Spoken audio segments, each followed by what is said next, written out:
예, 이제 본격적으로 105페이지로 갑니다. 105페이지. 105페이지 가면은 그 앞부분에 103페이지에 그 장이 3장 하면서 제3장 야곱의 고난 이렇게 써 있죠. 말씀드린 것처럼 야곱이란 말을 잊지 마십시오. 유대인들에 대한 얘기를 하고 있다.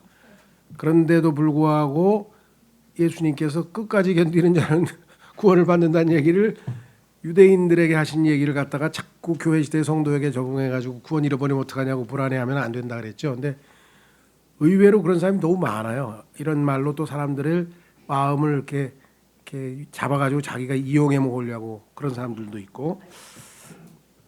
예,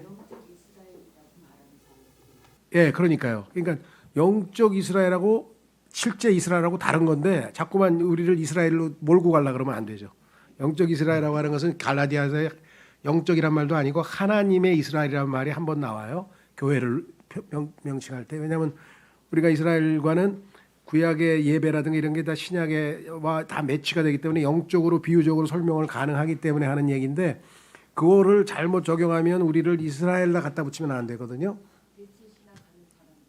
그렇죠. 대체 지나가는 사람은 전부 이스라엘은 끝났고 영적 이스라엘인 우리가 이스라엘의 모든 축복을 이어받았다 이렇게 오해를 하는 거죠. 105페이지 갑니다. 자, 그래서 여러 가지 이제 주제 중에서 환란에 대해서는 몇 가지 주제가 있는데 그 중에는 첫 번째가 이제 환란 때에 나타날 증인. 하나님께서 환란 때에는 바울과 같은 이제 이 교회 시대의 사도들이나 또 일꾼들이 아니고 환란 때에는 특별한 시기가 어려운 시기니까 특별한 증인을 하나님께서 준비해 놓으셨다. 그리고 두 번째 테마는 이제 시간이 되면 우리가 환란 때의 구원까지 보도록 하겠습니다. 오늘 자, 첫 번째 환란에 나타날 증인은 뭐냐? 지구가 마지막 때에 임할 심판으로 인해 파괴되기 전에 그 예수님이 재림하실 때 이제 엄청난 대환란 파괴가 있게 될 텐데 14만 4천 명의 증인들이 인을 받아 다니엘의 70째 주 기간에 하나님의 진리에 대한 증인이 될 것이다. 그래서 하나님께서 14만 4천 명을 택하는 장면이 성경에 기록되어 있고요. 각 지파마다 12지파. 그런데 요즘에 보니까 뭐 이만희에도 12지파가 있고 뭐 여호와의 증인에도 12지파가 있고 이스라엘도 아닌 사람이 12지파 얘기를 왜 하는지 모르겠어요. 그게 지금 하나님께서 올바로 나누라 그랬는데 나누지 않고 했기 때문에 문제가 생긴 거죠. 그걸 사람들을 또 미혹시키려면 영적 이스라엘을 갖다 붙여서 또 잘못하면 속죠. 자, 이 사역을 위해 이스라엘의 각 12지파 각각에서 12,000명의 남자들이 선정될 것이다. 여호와의 증인들, 소위 말하면 파수꾼이라고 하죠. 파수꾼. 의 잘못된 주장과는 반대로 이들 14만 4천 명은 모두 남자들이며 동정으로, 그러니까 이 소위 말하면 결혼하지 않은 사람이란 말이죠. 동정으로 그들의 지파가 추정이 가능한 흠없는 성품을 지닌 유대인들이다. 유대인들은 다 족보가 있어서요. 자기가 어느 지파에 속했는지 그 족보를 추적해서 정확하게 12지파에서 12,000명씩 하나님이 뽑으셨다. 환란 기간 중에는 그 어떤 종류의 상업적 거래를 위해서는 짐승의 표가 요구될 것이다. 짐승의 표가 없는 사람은 거래를 못해요. 그러니까 뭐 음식도 못 사고 뭐 아무것도 이 쇼핑이고 뭐고 아무것도 못하게끔 제도화되는 거죠. 그런 제도를 뭐 지금도 만들려면 얼마든지 만들 수 있죠. 그렇죠? 예. 자, 그 특히 중국 같은 경우에는 지금 뭐 CCTV로 뭐 사람 뭐 추적 모든 게 다 가능하니까. 짐승은 성경에 보니까 표범과 같다고 계시록 13장에 써 있잖아요. 그러면 짐승의 표가 뭐예요? 표범에 표 붙어 있는 거 있잖아요. 이렇게 딱 표범에 이렇게 입술 2개 모양으로 이렇게 돼 있고 이렇게 돼 있는 거 짐승의 표 있잖아요. 사람의 입술 이렇게 하고 비슷한 표. 예. 짐승의 표에 대해서도 뭐 바코드가 어쩌고 뭐가 어쩌고 뭐 베레벨 게 다. 여기 짐승이 있고 표범에 표가 있다고 성경에 써 있는데 뭘 그렇게 어렵게 생각해요? 유다가 키스했잖아요. 예수님께 입을 딱 맞췄잖아요. 입술 표, 이 입술에 표가 있잖아요. 똑같이 입술의 모양하고 표범의 표하고 똑같이 생겼죠. 자, 그래서 그 짐승의 표를 확인하는 데는 어려움이 없을 것이다. 그 어떤 표범도 UPC 바코드를 몸에 지니고 있지 않으며 바코드가 짐승의 표라는 엉뚱한 소리 하지 말라 이거죠. 그다음에 표범은 모두 검은 점을 가지고 있다. 검은색. 자, 많은 사람들은 예언의 성취를 위해서는 컴퓨터가 반드시 있어야 한다고 생각하는 모양이다. 그러나 컴퓨터가 발명되기 훨씬 이전에도 이미 불법의 신비는 활동 중이었다. 로마 가톨릭 교회는 이마에 검은 점을 받기 위해 제의 수요일에 줄을 선다. 힌두교도들은 이마의 정중앙에 보석이나 다른 장식물을 단다. 저 달라이 라마 이런 사람들도 보면 여기다 또 까만 점 하나 붙여놓고 있죠. 이제 동양인들은 존경의 표시로 손을 이마에 댄다. 이러잖아. 이렇게 인사하는 거 아시죠? 이렇게. 이게 다 이마와 뭔가 연관이 있어요. 자, 보시면 뉴에이지 종파는 이마 한가운데 있는 제3의 눈의 신비를 탐구하고 이것을 손과체 관뇌의 뒷면에 있는 기관인데요. 관련을 밝히고자 옛 신비 종교의 의식을 수용한다. 그러니까 옛날에 우상 숭배하는 이상한 종교적 신비할 때는 다 이마에다 점을 치거나 이마에 여기다 초점을 맞춘다는 거죠.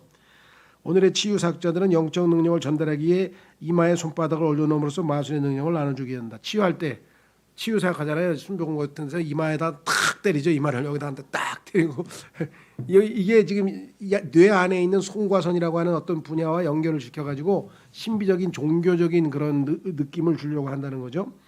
그래서 인을 받는 거예요.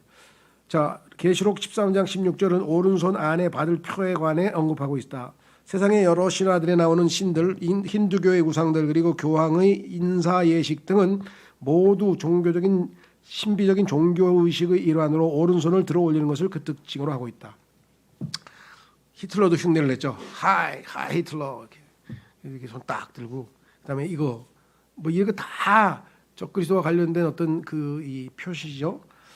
온 세상의 종교가 주식시장과 국제은행에 눈을 돌려도 성경 신자들은 다른 곳으로 눈을 돌린다. 이런 데 신경 쓰면 안 된다는 거죠. 이 모든 것들은 다 상업이 아닌 종교와 연관되어 있다. 사실은 다 종교와 관련돼 있죠. 우리는 신문이 아니라 성경이 예언적 진리를 푸는 열쇠를 갖고 있다는 사실을 이해해야 한다. 환란 시대의 증인들이 짐승의 표를 받지 않고도 짐승이 지배하는 세상에서 임무를 수행할 수 있게 하기 위해 하나님께서는 그들에게 그들만의 특별한 표를 주실 것이다. 그러니까 그 표가 없으면은 당연히 거래를 할 수 없는데 하나님의 증인들은 하나님께서 거래할 수 있는 표를 다른 표를 줬죠. 다른 인을 치셨죠. 예. 하나님께서는 자신의 거룩한 성읍에서 이들 신실한 자를 찾아내서 그들의 이마에 인을 치실 것이다. 이들은 기록관의 잉크통의 열린 끝 부분을 이마에 눌러 인을 받는다. 여러분 아시죠? 이 저기 뭡니까 저 투표할 때 도장 찍는 것처럼 이렇게 이 인이 곧 짐승의 표를 대신하게 된다. 그러니까 짐승의 표를 안 받고도 살아날 수 있도록 생활이 가능할 수 있도록 하나님께서 14만 4천 명에는 그런 인을 주신다는 거죠. 이들의 점은 짐승의 점과는 다른 것이다. 그것이 아버지의 이름을 담고 있다. 모양은 똑같아 까맣게. 그러니까 사람들이 통과시켜 주겠죠. 다 자기네 편인 줄 알고. 그런데 실제적으로는 거기에 아버지의 이름이 적혀 있다고 성경이 얘기했네요. 이들 증인들은 강하고 공적을 세울 것이며 많은 사람에게 교훈을 줄 것이다. 그래서 사람들에게 교회 시대의 복음 전도자나 목사나 이런 사람들처럼 그 역할을 한다 이거죠. 영적으로 사람들에게 도움을 준다. 이들에 의해 회심한 자들 중 일부는 시험을 당하고 정결케 되며 희게 될 것이며 이 일은 마지막 때까지 계속 일어나게 될 것이다. 7년 환란 때의 복음 증거와 소위 말하면 사역을 하는 사람들과 거기에 반응해서 맺는 열매들이 에게 일어나는 일들에 대해서 이렇게 다니엘서 11장, 12장, 10절 이렇게 다 기록되어 있다. 그 중에서도 하나님께서 특별히 관심 갖는 것은 2명의 특별한 증인이에요. 여기 나와 있죠. 그중 2명의 증인에 대해서는 별도로 언급하고 있다. 이들은 기름 부음 받은 자들이다. 성경에 써 있죠. 기름 부음 받았다고. 이들은 거의 3년 반 동안 예언을 하게 되며 원수들을 소멸하기 위해 불을 사용하고 하늘로부터 비를 멈추게 하며 물을 피로 변하게 하여 땅을 재앙으로 치는 권능을 가지고 있다. 계시록에 나옵니다. 이 사람들이 그런 엄청난 기적적인 능력을 행한다고. 이들의 사역은 심판과 정죄의 사역인 것이다. 그들은 사역이 끝나갈 즈음에 예루살렘에서 짐승에게 살해당해서 길가에 그 시체가 내팽개친다. 그래서 거기에 보면은 바디라고 돼 있어요. 그러니까 목이 잘려서 몸만 시체가 나등기고 굴고 있는 모습을 보여주는 거죠. 예루살렘 성에서. 그러면 이제 모르죠. 당시 이제 얼마 후가 될지 모르지만 소위 말하는 생중계를 하겠죠. 사람들이 드디어 우리를 괴롭히던 증인들이 다 우리의 지도자에 의해서 척결당해서 죽게 되었다. 이렇게 되겠죠. 그래서 시편 79편 1편에서 3절에 보면 오 하나님이여 이 교도들이 주의 상속재산 안으로 들어와 주의 거룩한 전을 더럽히고 예루살렘을 돌무더기 위에 두었나이다. 그래서 이 교도들을 심판하는 거죠. 이제 그들이 주의 종들의 시체를 하늘의 날 짐승에게 주의 성도들의 이스라엘 백성을 얘기합니다. 살을 땅의 짐승에게 먹을 것으로 줬으며 그들의 피를 예루살렘 주변에 물같이 흘렸으나 그들을 묻을 자가 없나이다. 아무도 없었나이다. 그래서 박해당하는 이스라엘 특히 증인들의 모습이 나와 있죠. 그래서 두 명은 결국은 목이 잘려서 살해당한 것으로 성경에 기록되어 있어요. 이들의 죽은 몸이 누구나 볼 수 있도록 매장도 되지 않은 채로 길에 놔둔 동안 계시록에 써 있죠. 바알 숭배자들은 엑스마스를 축하하고 자신들을 괴롭히던 자들이 죽은 것을 기뻐하게 된다. 자, 그래서 놀랍죠. 원래는 크리스마스였잖아요. 그렇죠? 크리스마스인데 크리스마스 할 때 크라이스트인데 크라이스트에게 미사를 드린다는 뜻인데 제사를 드린다는 뜻인데 그 크라이스트가 which Christ 어떤 크라이스트냐 이거죠. 예수 그리스도냐 아니면 적 그리스도냐. 그리스도도 두 종류가 있다 보니까. 근데 나중에 이 사람들이 노골적으로 뭐예요? 그거야 적 그리스도지. 적 그리스도의 그 상징적인 글자가 뭐예요? X죠, X. 여러분들 수학 문제 풀 때 X가 뭐예요? 다시 모른다는 게 신비를 나타낼 때 X 있잖아요. X 나오면은 그게 상징이죠. 그래서 엑스마스라 그래요. 크리스마스란 말은 어느새 사라져버리고 전부 다 엑스마스로 해서 이렇게 나오고요. 그 다음에 내가 알기로는 주님의 재림 시기를 맞추려는 사람 중 그 누구도 이 사건이 12월 25일과 현저한 관련이 있는 것임을 주목하지 못하는 것 같다. 이때 사람들이 선물을 서로 교환하고 즐거워한다고 성경에 써 있어요. 선물을 교환하고 즐거워하는 때가 이 세상 사람들 한 나라뿐만 아니라 전 세계의 모든 사람들이 선물을 주고받으며 즐거워하는 때가 바로 엑스마스, 크리스마스 때죠. 예. 근데 그때 사용하는 용어가 뭐예요? 메리 크리스마스. 메리는 즐거워한다는 뜻이거든요. 메리 크리스마스. 근데 놀라운 사실은 여기 써 있어요. 밑에 영어 휴일에는 홀리데이, 영어에 많은 휴일인데 휴일에는 관련된 인사말이 여러 종류가 있다. 해피 뉴 이어, 해피 버스데이, 해피 할로윈. 전부 다 해피를 쓰는데 크리스마스에는 해피 크리스마스가 아니야. 예, 왜? 요건 적 그리스도와 관련된 것임을 성경에서 알려주기 때문에 메리 크리스마스 하는 거예요. 요게 단서야, 단서. 해피 크리스마스란 말 안 쓰고 메리 크리스마스를 쓰는 거죠. 자, 이 두 증인은 에녹과 엘리야라고들 하는데 이제 요것도 이제 논장이 되는 거죠. 그 두 증인이 도대체 기름 부음 받은 증인이 누구냐? 근데 첫 번째 사람은 첫 번째 당연히 에녹과 엘리야라고 했냐고. 그래서 이 사람들은 죽음을 보지 않았고 하늘나라로 갔으니까 안 죽은 사람이니까 나타난 거 아니냐 다시. 문제는 어디에 있느냐? 여기 나와 있죠. 성경에 따르면 한 번 죽는 것은 사람들에게 정해진 것인데 이들은 죽음을 보지 아니하였으므로 이때 이 두 사람이 죽을 기회를 얻게 된다. 여기서 죽었으니까 성경대로 됐네. 드디어 한 번은 죽었잖아요. 그러나 이 견해에 대한 첫 번째 문제는 뭐냐? 죽음을 한 번 이상 경험한 사람이 여러 있다. 성경은 예외 없는 규칙은 없어요. 다 예외가 있어요. 두 번 죽은 사람 뭐예요? 나사로 두 번 죽었죠. 예수님이 살리셨다가 끝까지 산 거 아니잖아요. 중간에 죽었을 거 아니에요. 또 늙어서. 그뿐이 아니라 뭐 중간에 예수님이 살리신 수인성 나부의 아들도 죽었다가 살아났을, 다시 죽었을 것이고, 그러니까 한 번 죽는 게 사람들에게 정해진 것이라는 성경 구절이 적용이 안 되는 사람도 예외적으로 있어요. 그러다 보니까 이 사람들이 한 번 죽어야 되는데 안 죽었기 때문에 죽기 위해서 다시 온다 이렇게 설명하는 거는 근거가 약하다 이거죠. 자, 그래서 여기 나옵니다. 이 견해의 첫 번째 문제는 죽음을 한 번 이상 경험한 사람이 여러 있다는 것입니다.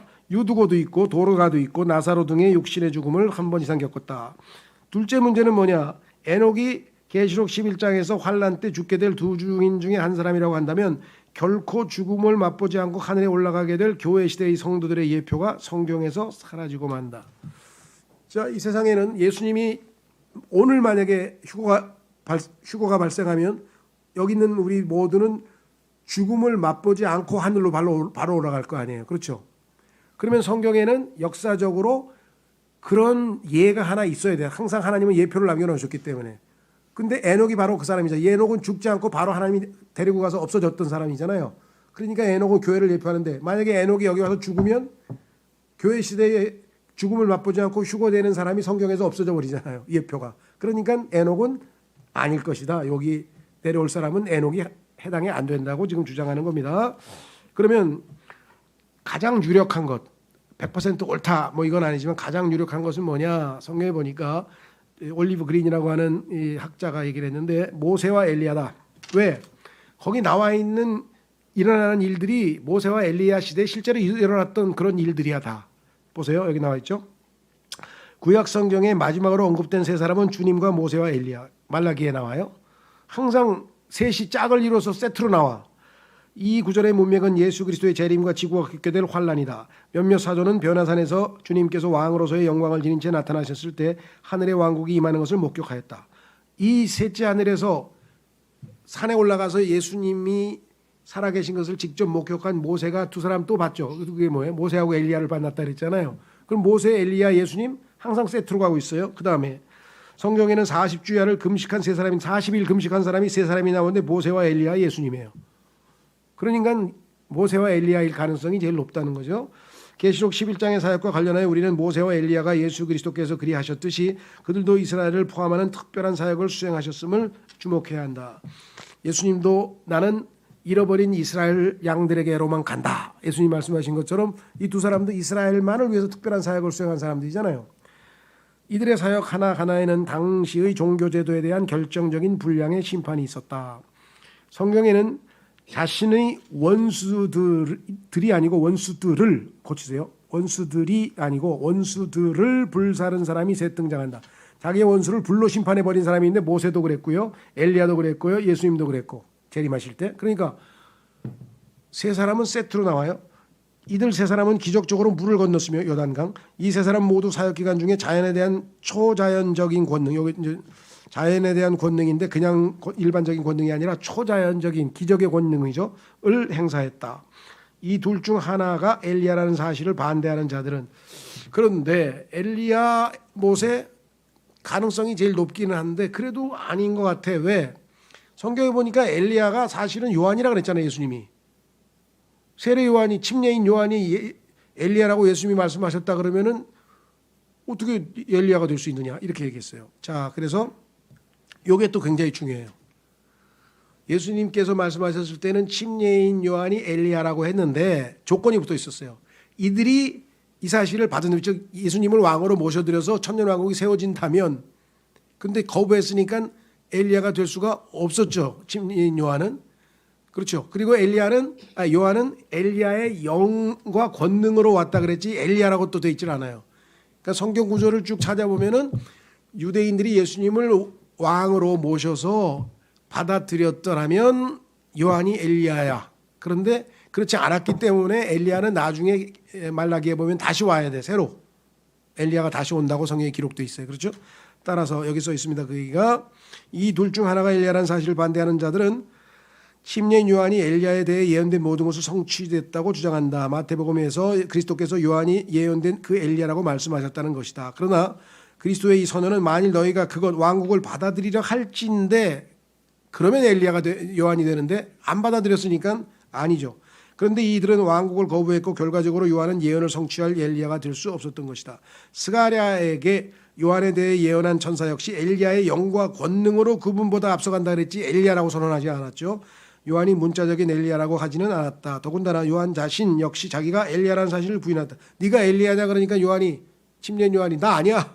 자기가 얘기를 했잖아요. 우리가 엘리야에 관한 말라기 구절을 그대로 받아들인다면 우리는 엘리야가 돌아오게 될 그 시기에 관해서도 문자적으로 그대로 수용해야 할 것이다. 크고 두려운 날이 이르기 전에, 즉 예수 그리스도의 재림과 함께 재림 직전에 엘리야가 온다는 거죠. 자신들의 해석 체계를 고집한 주석가들은 이들 증인들을 영적으로 해석해 버리는데 그런 짓은 이스라엘 혹은 교회의 사역을 상징적 방법으로 기술하는 것 외에 아무것도 아니다. 그 다음에 스가랴서 4장 5장에 보면 두 올리브 나무가 여호수아와 스룹바벨 두 사람으로 나와 있다. 이 두 사람은 하나님의 믿음을 백성에게 전달하도록 쓰임받은 하나님의 도구이다. 그래서 이 계시록의 두 사람은 이 두 사람일 것이다라고 주장하는 분들도 계신다는 거예요. 그러니까 세 가지 주장이 있는데 두 번째 주장이 가장 유력하나 100% 이거라고 또 단정할 수 없잖아요. 왜? 이름은 안 나왔으니까 성경에. 이들은 온 땅의 주님 앞에서 그들을 섬기는 책임을 스스로 감당코자 하는 사람들이다. 여호수아는 스가랴서 3장 1절서부터 8장 9절까지에 언급되어 있다. 이 두 사람은 또한 학개서에서 하나님을 위한 공동 증인으로 함께 서 있는 모습으로 등장한다. 자, 이들은 유대인들이 포로로부터 돌아와 예루살렘에서 성전을 재건하고자 했던 그 당시에 하나님의 증인들이었다. 그래서 써 있죠, 성경에. 문제는 우리가 계시록 11장의 두 증인의 신원을 알고 있다고 단정적으로 말한다면 이는 단지 추측일 뿐이다. 거의 두 그룹이라 그랬죠. 세 번째 그룹에 대해서 얘기하는 사람이 있지만은 여기 나와 있는 것처럼 여수하고 누굽니까? 스룹바벨이라고 하는 사람들도 있는데 거의 대부분은 1번 에녹과 엘리야, 에녹과 모세. 그 다음에 두 번째는 엘리야와 모세. 그런데 독립 침례 교회들은 거의 두 번째를 얘기를 많이 해요. 왜냐하면 성경적으로 제일 큰 거가 많잖아요. 계속 세트로 세 사람이 나오고 그렇다고 단정 지을 수는 없어요. 지난번에 누굽니까? 우리 창립 20주년인가요? 20주년인가 했을 때 그 세뮤엘 깁 목사가 오셨잖아요. 예. 그때 이제 집회 다 끝나고 귀국하시기 전에 목회자들하고 점심 먹고 이제 출국하셨는데 목회자들하고 교회에서 식당에서 점심할 때도 목회자들 모임에서도 이 질문이 나온 거야. 누굽니까? 그러니까 그분도 두 번째가 제일 가능성은 높다. 그렇다고 답이 딱 나와 있는 건 아니니까. 그렇죠. 창세기 3장에 나오는 선악과 선과 악의 지식의 나무가 뭐냐? 그렇죠? 예. 성경을 찾아보면 한 90%는 포도나무일 가능성이 제일 높아요. 그러면 생명나무는 뭐냐? 그것도 한 90%의 증거를 대면 올리브나무일 가능성이 높죠. 그렇다고 성경에서 올리브나무, 포도나무란 말을 안 썼는데 선악과는 포도나무고 생명나무는 올리브다. 이렇게 답을 내릴 수는 없죠. 일 가능성이 높다. 이렇게 얘기를 해야지. 무슨 말인지 아시겠죠? 이것도 그래서 단정 짓지는 말자는 얘기예요. 이해가 되시죠? 예. 자, 그다음에 이제 요거에 이제 중요한 겁니다. 환란 때 구원. 교회 시대 구원에 대해서는 여기 있는 사람이 모르는 사람이 없을 거예요. 그죠? 이 시대 하나님의 은혜의 복음을 선포하는 이 시대, 예수 그리스도의 은혜로 믿음으로 구원받는 이 시대는 정말 구원받은 사람이면 다 구원을 어떻게 받는지는 다 알겠죠. 그렇죠? 그 문제 의문이 되는 그럼 환란 때는 어떻게 구원받느냐? 여기에 있어서 이제 우리가 조심해야 돼요. 왜냐하면 구원이란 용어가 성경에서는 다양한 방식으로 사용되고 있기 때문에 문제가 되는 거예요. 성경에 심지어는 감옥으로부터 나를 구원시켜달라고 기도해달라 이런 얘기도 나와요. 또 베드로는 물속에 빠져가지고 물 위를 걷다가 물속에 빠져가지고 주님 나를 구원해 주세요. 그러면 나를 건져가지고 하늘나라로 보내달라는 얘기입니까? 그 얘기가 아니잖아요. 뭐예요? 물에서 빠져 죽는 것으로부터 날 구해달라는 소리 아니에요. 그걸 구원이라 그랬죠. 그러니까 구원은 무엇으로부터의 구원이냐? 다시 말해 우리는 죄들로부터 구원을 받아서 하늘나라로 가는 것을 우리가 일반적으로 예수님 믿고 구원받았다 할 때 쓰는 좁은 의미에서의 구원이고, 그렇죠. 그래서 이 구원이라는 용어를 성경적으로 다양하게 심지어는 뭐예요? 이건 하나 찾아보고 이제 테마로 들어가 보겠습니다. 아기 낳다가 구원받는다는 얘기도 있어요. 아기를 낳아야. 잘못하면 정말 이상한 해석이 되는 거죠. 그게 디모데전서에 있나요? 디모데전서. 그것도 논쟁이 많아요. 뭐 이렇게 해석이 되고 저렇게 해석이 되고 그러는데 실제적으로 보면 디모데 전서 2장 디모데전서 2장 이제 남자 여자에 대한 이야기를 쭉 합니다. 남녀에 대해서 쭉 이야기를 하다가 갑자기 무슨 얘기가 나오냐면 이렇게 나옵니다. 14절에 아담은 속지 않았으나 여자는 속아서 불법 가운데 있었기 때문이라. 그래서 남자 여자에서 하나님께서 왜 남자에게 권위를 주었느냐 했더니 여자가 먼저 죄를 지었잖아요. 그러면서 15절 그럼에도 불구하고 그들이 만일 냉철함으로 믿음과 성도의 사랑과 거룩함 가운데 지속적으로 거하면 그녀가 해산함 가운데 구원을 받으리라. 이건 뭔 소리야? 해산함 가운데 구원을 받다니? 여러분 어떻게 생각하세요? 아기를 낳아야 구원받는다는 얘기입니까? 이게 지금 그 논쟁이 많이 되는 구절인데 여기서도 문맥을 보면 여기에 구원은 우리가 얘기하는 하늘나라 가는 구원하고는 아무 상관없는 거예요. 여기서 구원은 뭐냐? 미혹이야, 미혹. 그게 무슨 소리냐면 이브가 속았잖아요. 그렇죠? 그런데 여성은 임신 중에는 소위 말하면 그 생리적인 불균형으로 인해서 우울증도 오고요. 그 임신 중에는 몸의 변화도 있지만 심리적인 변화도 오고 굉장히 예민하고 위험한 시기잖아요. 그때 마귀가 미혹하면은 쉽게 무너지는 거예요. 그래서 마귀에게 속지 않도록 기도를 해야 돼. 남편하고 아내하고 같이 경건한 신앙생활을 하면서 그러면 그 속임수로부터 구원받는다는 뜻인데 이거를 뭐 애기를 낳아야 구원을 받아? 이 구원을 한 개로만 머릿속에 생각하고 있으니까 엉뚱한 소리를 하는 거예요. 무엇으로부터의 구원이냐를 잘 보면 아 요건 감옥으로부터의 구원, 요거는 속임수로부터의 구원, 아 요거는 뭐로부터의 구원이잖아요. 우리가 얘기하는 것은 죄의 형벌로부터 죄들로부터의 구원. 그래서 우리 혼이 하늘나라로 가게 되는 것 이건 예수님의 십자가의 구속으로 이루어진 거라는 걸 우리가 강조하다 보니까 그거 하나를 모든 데다 적용하면 엉뚱하게 되는 거죠. 그래서 구원이 나올 때마다 무엇으로부터의 구원인가. 갑자기 베드로가 왜 하늘나라를 가고 싶었어요? 물속에 빠졌는데 갑자기 주님 나를 구원하소서. 그러면 혼을 구해달라는 뜻이에요? 아니지. 나 지금 물속에 죽게 생겼는데 죽음으로부터 날 건져달라는 뜻이잖아요. 환난 때도 마찬가지예요. 환난 때 구원은 뭐냐? 성경에 보니까 혼이 아니라 육체가 죽지 않고 살아남아서 천년왕국에 들어가게 되는 것을 혼의 육체의 구원이라 그래요. 자, 한번 확인해 보겠습니다. 마태복음. 예수님께서 그래서 육체의 구원이라고 표현을 썼어요. 혼의 구원이 아니에요. 마태복음 24장. 마태복음 24장.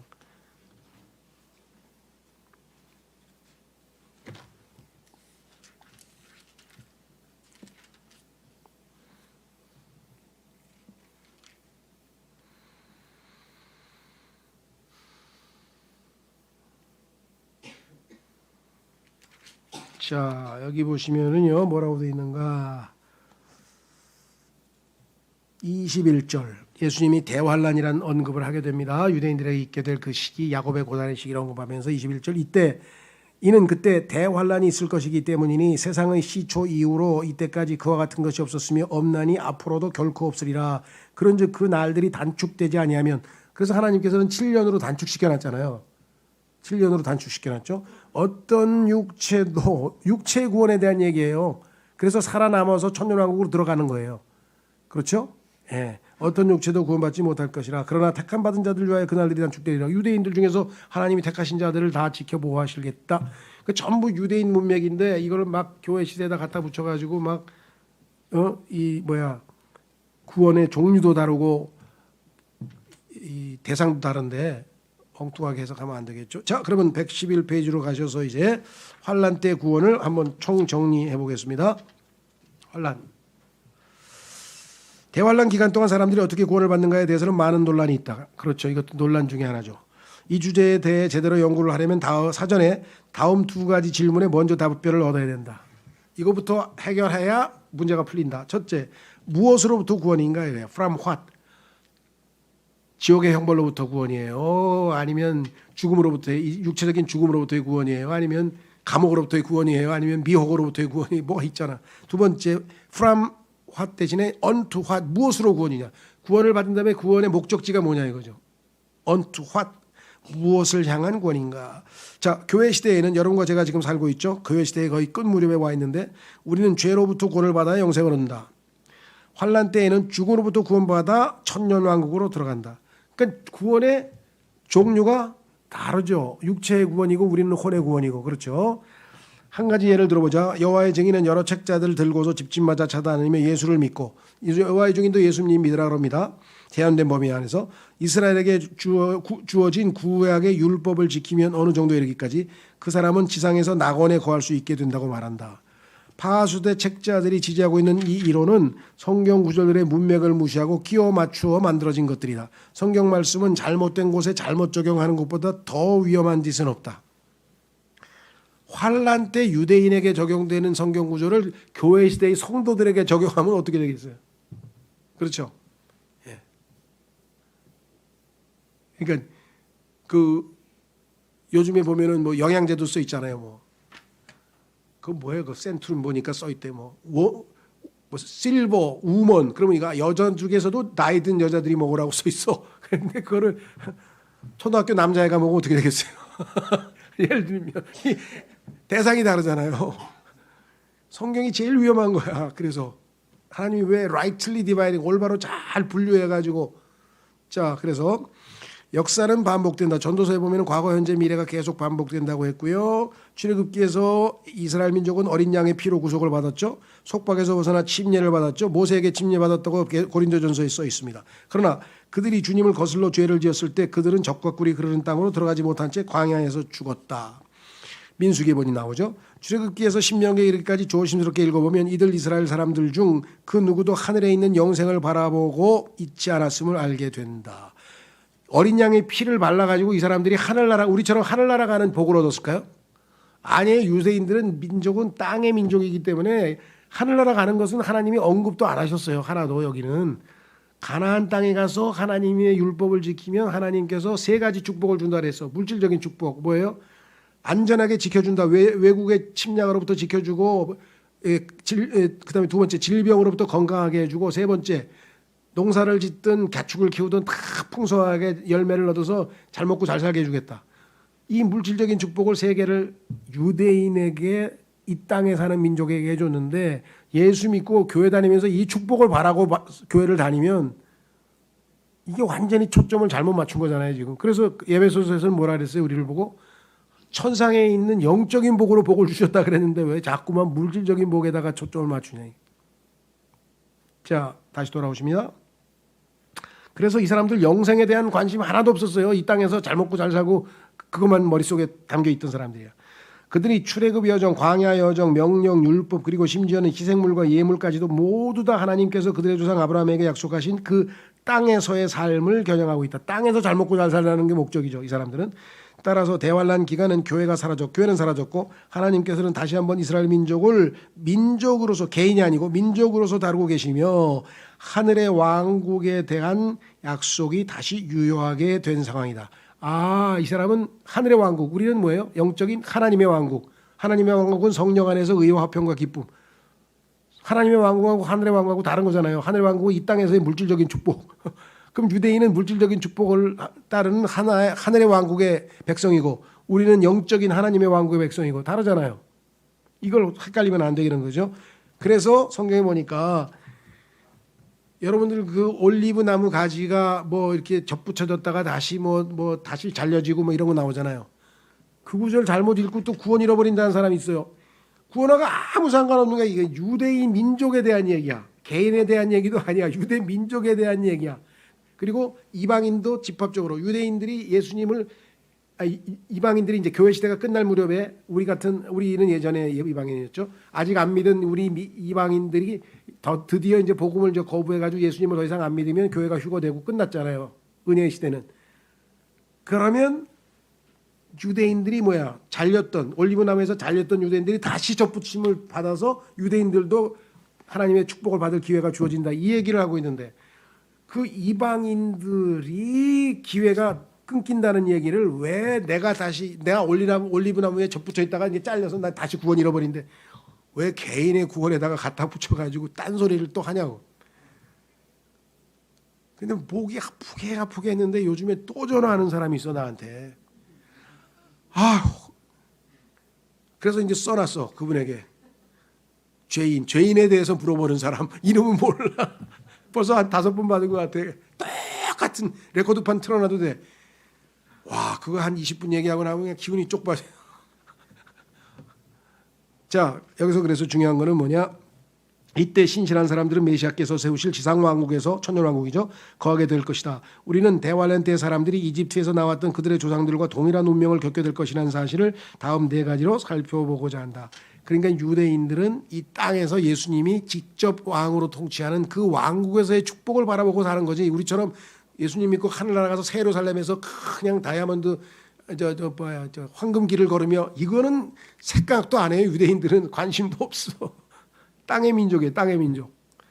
자, 대환란 때에는 구원받으려면 끝까지 견뎌야 된다. 예수님 말씀하셨잖아요. 끝까지 견뎌야 되는 이유는 뭐예요? 아까 그 짐승의 표 안 받고 그 666 표도 안 받고 짐승에게 절도 안 하고 해야죠. 다른 복음을 전하는 모든 설교자들이 지난 2000년 동안 한결같이 신약 성도들의 구원의 보장을 무너뜨리고자 이 구원을 사용했지만 이것 때문에 사람들이 구원 잃어버릴까 봐 전전긍긍하는 얼마나 미혹돼서 이거 얼마나 손해 본 겁니까? 그렇죠. 속은 거잖아요. 진리를 알면 진리가 자유케 할 텐데 우리를. 이 구절의 문맥에 따르면 여기서의 구원은 육체적 죽음으로부터 육체가 구원받는 것이 명백하다. 그러니까 우리 교회 시대 성도하고는 아무 상관없다. 신랑이 오실 때 어리석은 처녀들은 이것도 뭐 기름이 다 떨어져 가지고 이제 뭐 다시 뭐 그거 아무 상관없어요. 우리하고는. 왜? 성경에서 이스라엘은 처녀들 복수로 돼 있어요. 그런데 교회는 한 명의 처녀, 예수님 믿는 전체가 묶여서 집합적으로 한 명의, 예수님은 신부가 한 명만 필요해요. 신랑 한 분이고 우리도 신랑 신부인데, 우리는 나는 뭐예요? 신부의 일부지. 내가 신부가 아니에요. 나만 신부냐? 수십억 명이 구원받았을 거 아니에요. 그 사람들이 다 예수 그리스도의 몸을 들고 있을 거 아니에요. 그렇죠? 그래서 여기서 나와 있는 처녀들은 절대 우리하고는 아무 상관이 없습니다. 교회는 하나의 단수로 돼 있어요. 성숙한 처녀. 복수가 아니에요. 교회는 항상 단수로만 나와요. 왜? 신부는 하나인데. 그래서 고린도후서 11장 1~3절에 나와 있죠. 혼인잔치에 들어가지 못한다. 이래서 또 구원 잃어버린다고 막 엉뚱하게 얘기를 합니다. 이들은 등잔이 타오르도록 유지해 못했기 때문에 혼인잔치에서 배제됐다. 성령 아니에요. 기름만 나오면 무조건 성령 갖다 붙여가지고 성령이 영원히 내주한다 그랬는데 왜 성령이 다 없어져 버려요? 거기도 말이 안 되고. 이들 처녀들은 혼인식의 증인이었을 뿐 신부가 아니라는 사실을 시편 45편 9절에서 입증된다. 아, 여기 보면 신부 옆에 들러리 쓰는 여자들 많이 계시잖아요. 그걸로 묘사되어 있어요. 이들 처녀들은 신부를 따르는 자들로 수학 이후에 있게 될 이삽죽기에 관한 앞선 설명을 참조할 것, 신부의 동료들이다. 그래서 신부의 동료, 그 다음에 신랑의 친구인 요한, 뭐 침례인 요한, 이런 사람들이 결혼식에 참여하는 종류가 신부 이외에도 한 6, 7개 돼요. 자, 한번 생각해 보세요. 그러니까 신부는 한 명뿐이야. 교회 시대의 우리들, 주님의 몸 된 교회. 그런데 신부 말고 누가 있어요? 신랑이 계시고, 그 다음에 아버지 계시고, 그 다음에 이제 보세요. 누가 있나? 율법이 시작이 되는 출애굽기 20장부터 율법이 시작됐잖아요. 그럼 율법 이전에 구원받은 사람, 그다음에 율법 이후에 구원받은 유대인, 이방인, 교회 시대에 구원받은 우리는 이제 신부고요. 그렇죠? 예. 그다음에 교회 시대가 아니라 환란 시대에 구원받은 유대인, 이방인. 그러면 결혼식에 참여하는 그룹이 종류가 몇 개입니까? 그러니까 하나님의 가족은 이렇게 6, 7개, 7개, 8개의 다양한 가족으로 구성되어 있어요. 이것이 시편 45편의 어린 양의 혼인식 장면에 등장을 합니다. 그리고 시편에도 나오고. 그래서 이 문제에 대해서 오해 없으시면 좋겠고요. 세 번째, 야곱의 고난 기간 중 짐승의 표를 받지 않는 자들이라도, 짐승의 표는 안 받았지만 그리스도의 형제들을 돕지 않는 자들은 하늘의 왕국에 들어가지 못한다. 예수님께서 내 형제들을 도와야지만 된다고 얘기하셨잖아요. 그죠? 예, 감옥에 가 있는 자한테 찾아가가지고 없는 자에게 먹여주고 이래서 이 땅에서 환란 때에는 살아남는 방법은 유대인들을 도와주는 거예요. 예수님이 그렇게 말씀하셨겠지. 4번, 진리의 사랑을 받아들이지 않는 자는 비록 시작은 잘했다 해도 짐승의 표를 받음으로써 자신의 영혼을 저주하도록 미혹당할 것이다. 말씀드린 것처럼 중간에 아무리 신앙생활 잘하다가도 중간에 짐승의 표를 받거나 절을 해버리면은 이 사람은 구원의 대상이 될 수 없다 그랬죠. 그래서 천년왕국에 못 들어가죠, 이 사람. 그래서 교회 시대에 죄로부터 하늘에 있는 영생으로 구원받은 것은 율법의 행위 없이 복음으로 은혜로 된다. 이게 우리예요. 그러나 환란 때는, 우리는 환란에 가지도 않지만 환란 때는 죽음에서 구원받아 하늘의 왕국, 즉 천년왕국으로 들어가게 되는데, 이 구원은 당연히 계명을 지키는 것과 연관이 되어 있다. 계시록에 계명 지키는 자로 되어 있잖아요. 왜 여기 나와 있는 시대는 환란 시대니까 모세의 율법을 지키고 주 예수 그리스도를 믿는 이 두 가지가 다니엘의 70세 주 기간에는 천년왕국에 들어가기 위해 필요한 것이다. 그러니까 하늘나라를 가는 구원은 예수 그리스도의 은혜로 구원받는 것, 믿음으로 구원받는 것 이외에 다른 방법이 없어요. 처음부터 끝까지 딱 한 가지 방법밖에 없어요. 그렇죠? 근데 여기서의 구원은 육체가 죽지 않고 천년왕국으로 들어가는 그런 육체적인 구원이라고 성경에 써 있죠. 환란 시대에. 교회가 환란을 통과한다고 믿는 그리스도인이라면 누구라도 구원이 행위에 의해 획득된다고 믿어야만 하는 이유가 바로 이 때문이다. 교회가 환란을 통과한다고 믿으면 어떻게 되겠습니까?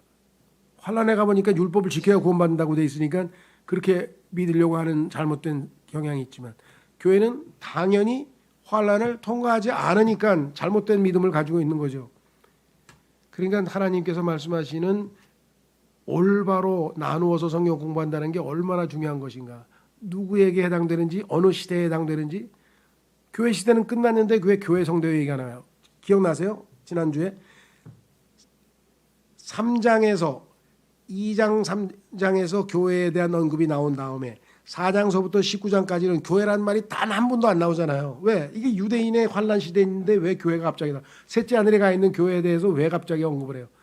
그런데 계시록에 있는 4장서부터 19장에 나와 있는 구절을 교회 시대에다 적용을 해가지고 막 설교를 한다니까. 그러면 이게 어떻게 되는 거예요? 전혀 말이 안 되는 거죠. 그렇죠? 자, 왜냐하면 대환란을 다루고 있는 성경 구절들은 믿음 후에도 생명을 잃어버릴 수 있다고 가르치기 때문에. 대환란 때는 당연히 안 지키면 어떻게 돼요? 짐승의 표를 받으면 죽는 거지. 천년왕국에 못 들어가는 거지.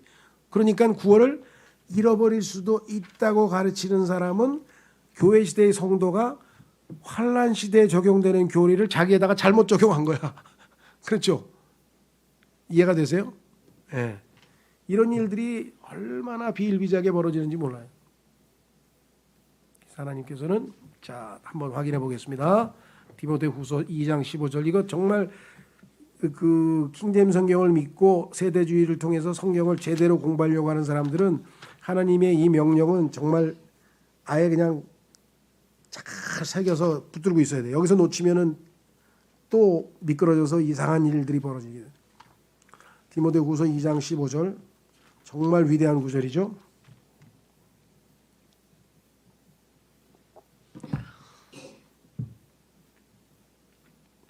자, 진리의 말씀을 바르게 나누어 너 자신을 하나님께 인정받은 자로서 부끄러워할 필요 없는 일꾼으로서 나타내도록 공부하라.